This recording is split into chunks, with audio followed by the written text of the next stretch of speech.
There's a system of hidden charges out there, and it's so sneaky that most people have no idea their wealth is just leaking away. The best way to understand this is through a story about a very common mistake that costs a fortune. So let me introduce you to Maria. She's probably a lot like you and a lot like me. She's responsible, she's thinking about the future, and she wanted to do the right thing to be financially secure. She did what we're all told to do. She trusted the experts.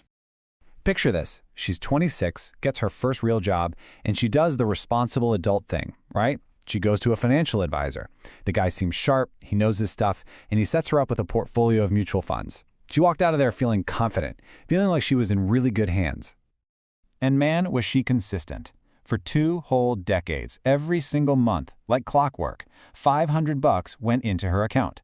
She just trusted the pros to do the rest. All in all, she invested $120,000 of her own hard-earned money.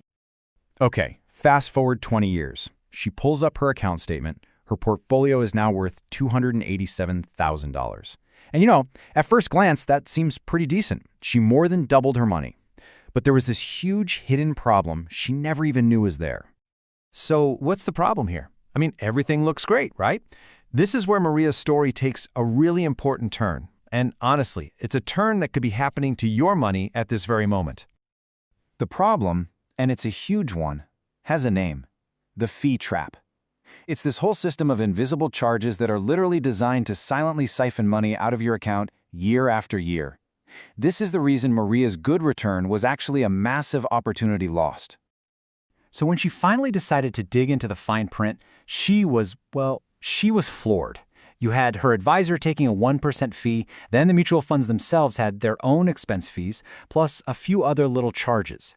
All told, she was paying almost 2% of her entire portfolio value every single year. Over those 20 years, that added up to about $73,000 just in fees. But wait, it gets worse. The real cost wasn't just the $73,000 she paid out. It was the lost growth, what that money could have become if it had stayed invested.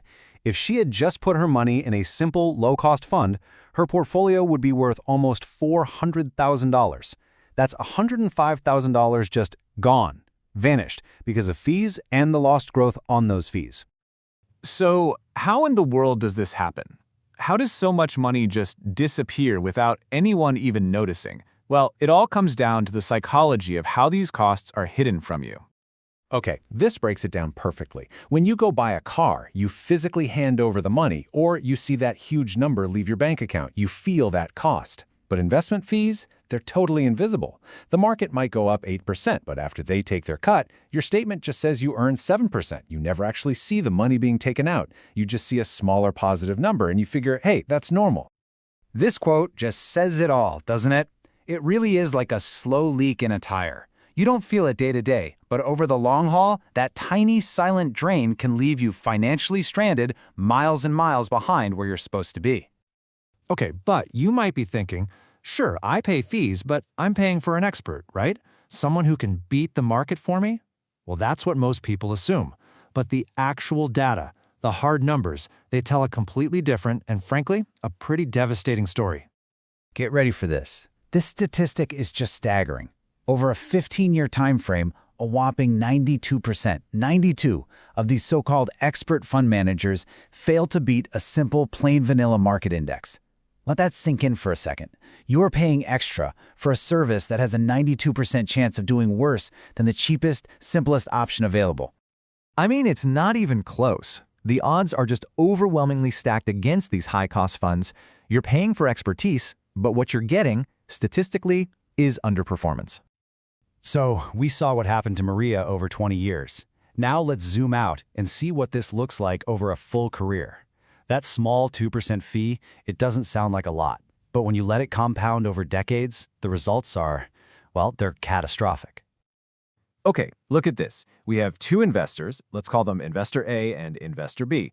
Everything is identical. They both invest $500 a month, and the market gives them both an 8% return. The only difference is the fee. Investor A pays that typical 2% fee we talked about. Investor B is in a low-cost index fund paying just 0.1%. After 40 years, Investor A has about $1 million. Pretty good. But Investor B, $1.7 million? $700,000. That is the difference. That's not a typo. That's the real, documented power of compounding fees working against you. That's a house. That's an entire retirement. It is wealth that should have been yours, but it was quietly transferred over to Wall Street instead. Okay, I know. That was a lot, and it's pretty scary stuff. But here's the really good news. Protecting yourself from this is actually incredibly simple. You don't have to be some kind of financial genius. You just have to know the rules of the game they're playing. Here it is, your 4-step game plan. Number 1, know your fees. Demand a full breakdown of every single charge, in writing. Number 2, just keep it simple. A low-cost index fund is statistically almost guaranteed to beat the pros. 3, do the lifetime math. Before you agree to any fee, figure out what it will cost you over 30 or 40 years. And 4, question how you pay for advice. If you need a planner, think about paying them by the hour, not giving them a percentage of your entire life savings every year. So it all comes down to this. The most important thing you can do is take a hard look at your own investments and ask yourself this final, critical question. Are you paying for real expert advice, or are you just paying for complexity? Because a lot of the time, that complexity isn't a sign of sophistication, it's just a place to hide the fees. The choice to keep your money or to keep feeding that system, well, that choice is yours.